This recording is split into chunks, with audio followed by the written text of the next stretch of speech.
पिछले साल 4 अप्रैल 2023 को नेटो ने फिनलैंड को अपना सदस्य बना लिया था।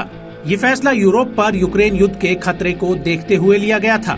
हालांकि यूक्रेन की भर्ती को लेकर नेटो ने कहा था कि पहले यूक्रेन रूस के खिलाफ युद्ध जीते, उसके बाद उसे नेटो में शामिल किया जाएगा। लेकिन अब 7 मार्च 2024 को स्वीडन की नेटो में भर्ती हो गई है, जिसकी वजह से रूस काफी तिलमिलाया हुआ है।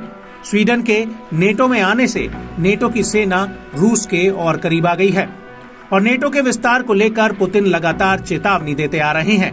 पुतिन का कहना है कि नेटो अपना विस्तार रोके, नहीं तो इसका अंजाम बेहद ही भयानक होगा। और इसी कड़ी में स्वीडन के नेटो में जाने को लेकर रूस का सबसे बड़ा बयान आया है, जिसमें रूस ने पूरे यूरोप पर आक्रमण की चेतावनी दी है। दरअसल रूस की मिलिट्री एकेडमी के general staff colonel general Vladimir Zarudnitsky ने कहा है कि यूक्रेन में संघर्ष बढ़ने की संभावना रूस के साथ सैन्य टकराव के लिए इस्तेमाल की जाने वाली मुखौटा ताकतों में शामिल देशों के विस्तार से लेकर यूरोप में बड़े पैमाने पर युद्ध की संभावना से इनकार नहीं किया जा सकता। और रूसी जनरल के इसी बयान को लेकर अमेरिकी राष्ट्रपति जो बाइडेन ने भी चेतावनी दी है। बाइडेन का कहना है कि पुतिन यूक्रेन तक नहीं रुकेंगे, बल्कि पूरे यूरोप तक आएंगे। बाइडेन का कहना है कि अगर पुतिन यूक्रेन में हार जाते हैं तो वो यूरोप पर हमला करने के लायक नहीं रहेंगे। अगर यूक्रेन हारता है तो अगला युद्ध यूरोप के खिलाफ होगा।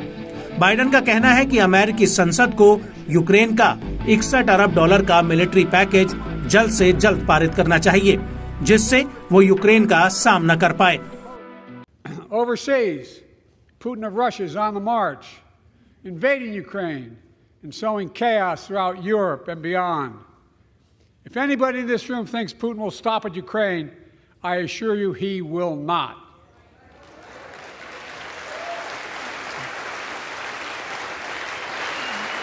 But Ukraine can stop Putin.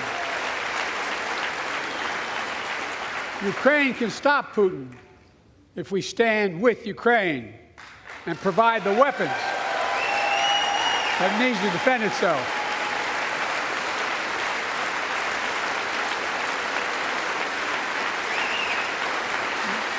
That is all. That is all Ukraine is asking. They're not asking for American soldiers. In fact, there are no American soldiers at war in Ukraine, and I'm determined to keep it that way. But now, assistance to Ukraine is being blocked by those who want to walk away from our world leadership.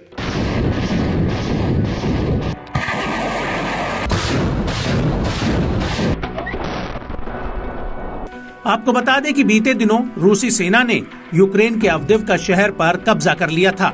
इसकी सबसे बड़ी वजह थी यूक्रेनी सेना के पास heavy हथियारों की बड़ी कमी। और अमेरिकी संसद में जब से मिलिट्री पैकेज अटका हुआ है, तब से ही युद्ध में यूक्रेन हथियारों और गोला बारूद की किल्लत का सामना कर रहा है।